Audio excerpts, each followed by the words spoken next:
Hello, welcome to my brand new series, Cooking the Alphabet with me, Emma. Today is the very first video, so it is of course the letter A, and what better to start with than aubergines. Insert joke here. Enjoy. If you've seen me cook at all, you will know that I don't tend to measure anything, I just go by eyeball. So that is what I'm going to be doing today. I'm just going to be kind of trying to talk you through the measurements and what I'm doing, but mostly it'll just be showing you, like, if it looks like this is what you do, or this is what you're wanting. It's also a recipe that I'm making up completely from my own brain, depending on what I have in my cupboard. So let's see. It's gonna, what I'm intending in cooking is a aubergine ragu, so let's go. Excited. So I'm going to start off by chopping my 2 aubergines I've got into cubes. I've got a pan on with some olive oil in there. They don't have to be uniform at all. They can just be however you want them, but you want them to look roughly around about this size. This is the first video of the sorts. This is the first video of me doing this, of the alphabet. So if you have any ideas on what the rest of the letters can be, please put them forward, because the letter Q, what am I doing with that? What am I doing with the letter Q? Quinoa maybe, but you know, I want something a bit more interesting. So if you've got anything, it's going to end up being quinoa, isn't it? If you've got anything, please put your ideas forward. Fun fact for you while we're waiting for the oil to heat up. Aubergines did in fact used to be called mad apples in places like Italy, Spain, France, due to the fact when people were cooking them, they tasted quite bitter, and then they would end up in sore stomachs because they weren't cooking them properly. But this is the reason why I'm telling you, is that you need to make sure the oil is really hot, because you don't want your aubergine to be spongy, you want it to go creamy. So you need to make sure your oil is really hot before putting your aubergine in, and you need to cook it for enough time too. I'll also check in with you just at the end of the meal, just to double check. You know, you never know. Maybe there was something in that. This might be helpful for some people. So it's always the core that makes you cry. If you chop right through this, you'll probably find that your eyes will start to water. However, if you chop it in line with the natural lines of the onion and slice all the way around, and then you chop off the end, you've got your entire onion there, and I will just throw it all into the pan. Look, no tears, makeup still intact. So what I'm looking for from this flavour, I want it to be quite smoky, quite Mediterranean, so I'm going to start off with some paprika. I'm also going to add in a teaspoon of white miso to give it that umami flavour.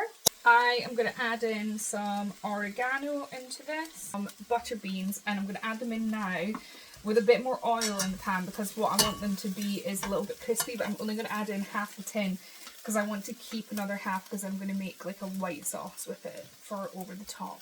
So right now it should be looking a bit like this. Here we've got the onion, we've got the aubergines, herbs, spices. I'm going to keep the lid on because, like I said, we do not want the aubergine to be spongy. We want it to be nice and creamy, and that's going to help with that. These up.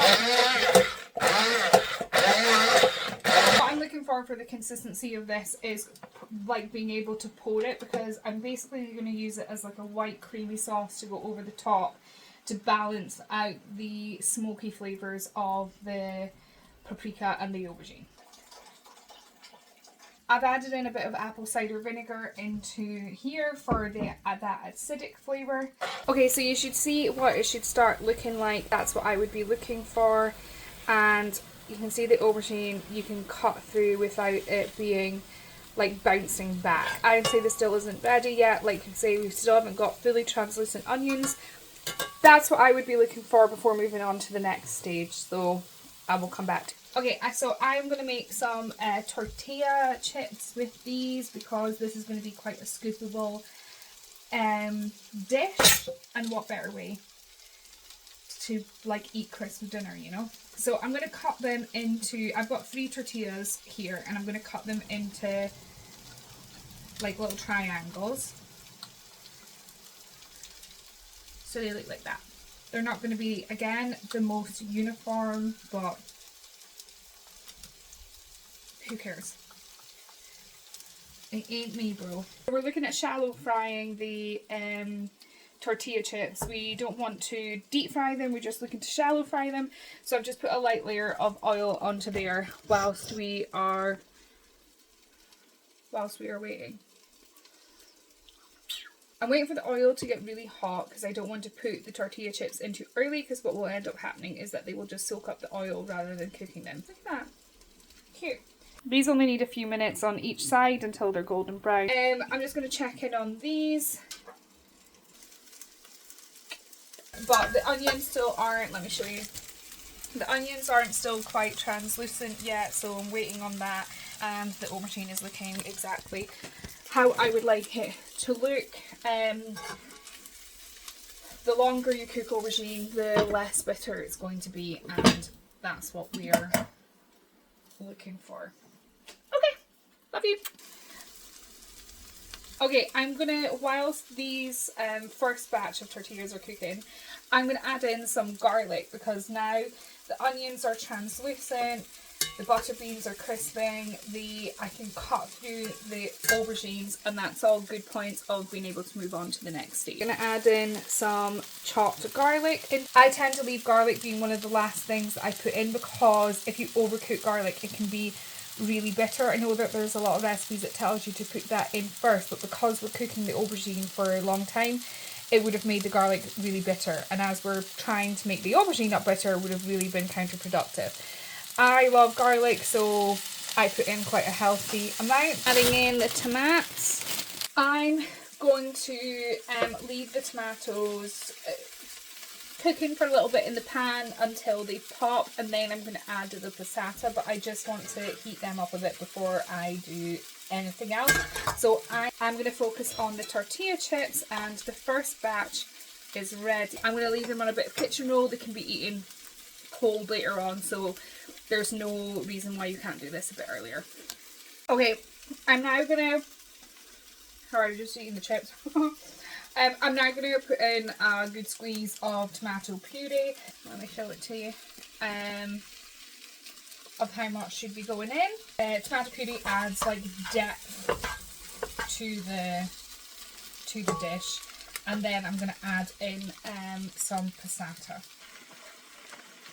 I'm just going to add just a bit of water. Let it simmer until the water content reduces. I'm going to add a stock cube into the dish. I also tasted it, it needs a bit of salt, so a stock cube will help to do that. I'm also going to add a little bit more water. Okay, this is what it is looking like now, where it has reduced a lot of the liquid.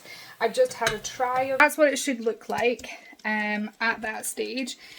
I have had a try of it and it's tasting okay, but if yours tastes in any way slightly bitter, it could be that the aubergine wasn't browned enough for the acid from the tomatoes. What you could do with that is you could add like a bit of vegan butter, you could put in some olive oil to round out the flavour, you could put in a teaspoon of sugar or some more salt. Sometimes that can balance out the flavour. So just taste it. Add a teaspoon. What I wouldn't do is add in a lot of sugar, and then it will make the sauce too sweet. Just go a little bit at a time, but only if it's tasting like that.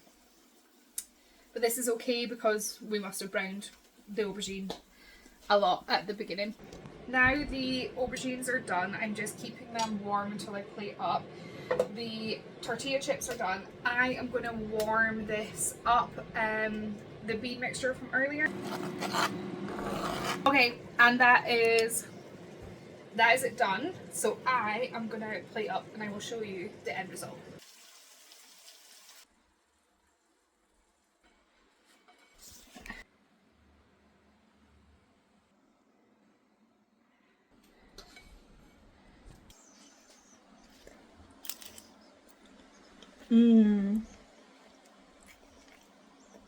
It's really smoky. It's not bitter. The creaminess from the beans really comes through. I also added some flaked almonds on the top to give it a little bit of a crunch.